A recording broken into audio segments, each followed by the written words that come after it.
Hello friends, நான் இன்றைக்கி ஏத்தைக்காய் பொடி ரெடி பண்ண போகிறேன். வாங்க எப்படி ரெடி பண்ணுறதுன்னு பார்க்கலாம். இந்த ஏத்தைக்காய் பொடி சின்ன குழந்தைங்களுக்கு கூழ் கிண்டி கொடுக்கலாம். அதாவது 6 மாதம் பிராயம் உள்ள குழந்தைங்களுக்கு தாய்ப்பால் கூடவே திட ஆகாரம் கொடுக்க ஆரம்பிக்கணும். அப்படி நம்ம அவங்களுக்கு கொடுக்கும்போது முதல்லவே இட்லி, தோசை, இடியப்பம் அந்த மாதிரி கொடுத்தோன்னு சொன்னால் அவங்க முழுங்குறதுக்கு கஷ்டப்படுவாங்க.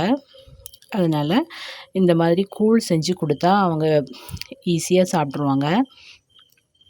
இந்த ஏத்தைக்காய் கூழ் சின்ன குழந்தைங்களுக்கு வெயிட் கூடுறதுக்கு ரொம்ப ஹெல்ப்ஃபுல்லாக இருக்கும்.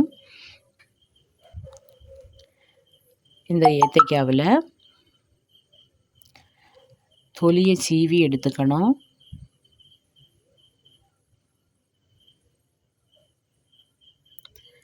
என்னோடய சின்ன பொண்ணு சிவானிக்கு வெயிட் ரொம்ப குறைவாக இருந்துச்சு. அவளுக்கு நான் 6 மாதத்துக்கு பிறகு இந்த ஏத்தைக்காய் குறுக்கு தான் கொடுக்க தொடங்கினேன். 1.5 வயசு வரைக்குமே ஏத்தைக்காய் குறுக்கு தான் கொடுத்தேன். நல்லா வெயிட் வந்துச்சு.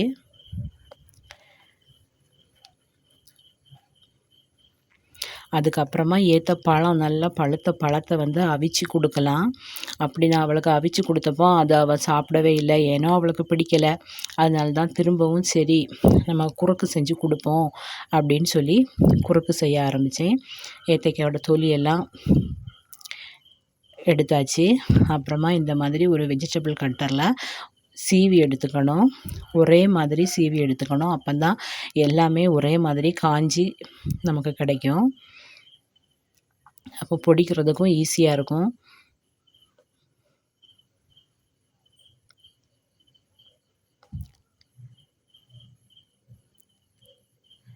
இந்த மாதிரி எல்லாத்தையுமே சீவி எடுத்துக்கலாம்.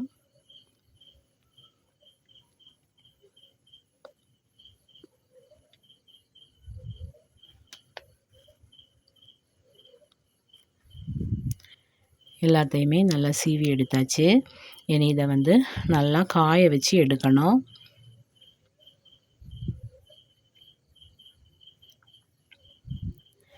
மாடியில் ஒரு வெள்ளை துணியை விரித்து வச்சுருக்கேன்.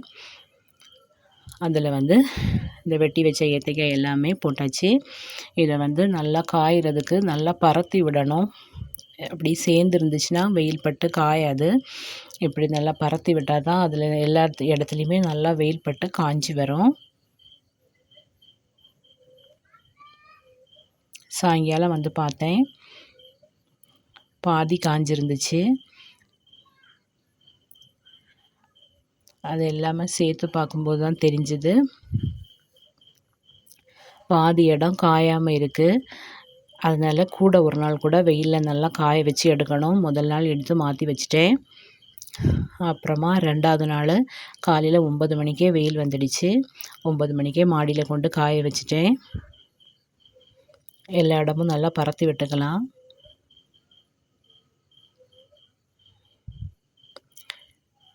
இடையில நம்ம இதை கிண்டி கொடுக்கணும். ஒரு பக்கம் காய்ஞ்சதுக்கப்புறமா மறுபக்கம் கூட காயறதுக்காக கிண்டி கொடுக்கணும். சாயங்காலம் 5:30க்கு பார்த்தேன், நல்லாவே காஞ்சிடுச்சு. நம்ம எடுத்து ஒடிச்சு பார்த்தா இப்படி நல்லா ஒடிஞ்சு வரணும். நல்லா வெயில் அடித்ததுனால தான் இது 2 நாள்லேயே காஞ்சி கிடச்சிது. சரியாக காயலைன்னா 3வது நாள் கூட இதை காய வச்சு எடுத்துக்கலாம். நான் நல்லா காஞ்சதுனால 2 நாள் தான் வெயிலில் காய வச்சுருக்கேன். இனிமேல் இதை நம்ம ஒரு டப்பாவில் ஸ்டோர் பண்ணி வச்சுக்கணும்.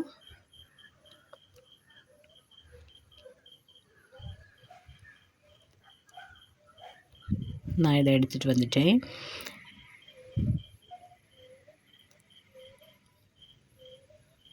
இதை நம்ம மொத்தமாக பொடிச்சு எடுக்கக்கூடாது.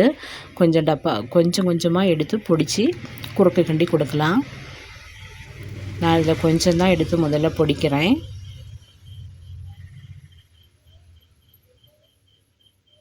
அப்புறமா பாக்கியை நம்ம கொஞ்சம் வெயிலில் காய போட்டு திரும்ப நம்ம பொடிச்சு எடுத்துக்கலாம்.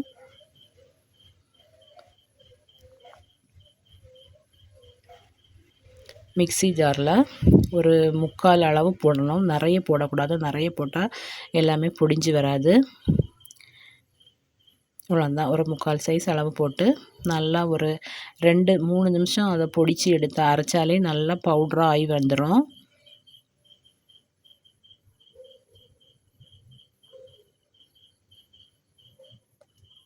ஒரு 3 நிமிஷம் தான் அரைச்சிருப்பேன். நல்லா பவுட்ரு ஆகிடுச்சு. இனிமேல் இதை வந்து நம்ம வேறு ஒரு டப்பாவில் தட்டி வச்சுக்கலாம்.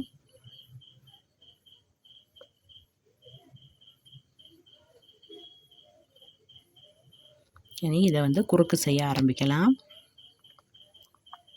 கூழ் கிண்ட ஆரம்பிக்கலாம். நான் வந்து ஒரு 3 ஸ்பூன் ஏத்தைக்காய் பவுடர் எடுத்திருக்கேன். இதுக்கு வந்து ஒரு 2 டம்ளர் தண்ணி சேர்த்துக்கலாம். நல்லா கிண்டி கொடுக்கணும். முதல்லையே இதை வந்து அடுப்பில் வச்சிருக்கக்கூடாது. நம்ம தண்ணி சேர்த்து நல்லா கிண்டி கட்டி இல்லாமல் கரைச்சி எடுத்துக்கணும். அதுக்கப்புறமா தான் அடுப்பில் வச்சு அதை கிண்ட ஆரம்பிக்கணும். நல்லா நம்ம கரைச்சி எடுத்தாச்சு. இந்த மாதிரி கட்டியெல்லாம் இல்லாமல் கரைச்சதுக்கப்புறமா நம்ம அடுப்பில் வச்சு கிண்ட ஆரம்பிக்கலாம். வச்சுட்டு கிண்டி கொடுத்துட்டே இருக்கணும். நம்ம இல்லைன்னா அது கட்டி ஆயிரும்.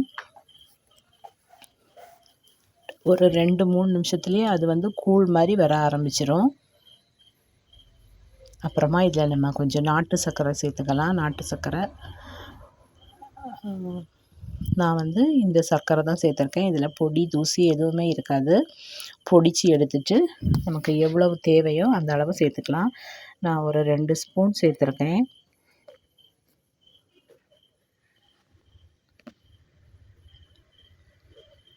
இந்த சர்க்கரை கரையிற வரைக்கும் நல்லா கிண்டி கொடுக்கணும். இவ்வளவுதாங்க, ஏத்தைக்காய் கூழ் ரெடி ஆயிடுச்சு. ரொம்ப சத்தான ஒரு ஏத்தைக்காய் கூழ் இது. இதை நல்லா ஆற வச்சிடணும். ஆறுனதுக்கு அப்புறமா குழந்தைங்களுக்கு கொடுக்கலாம்.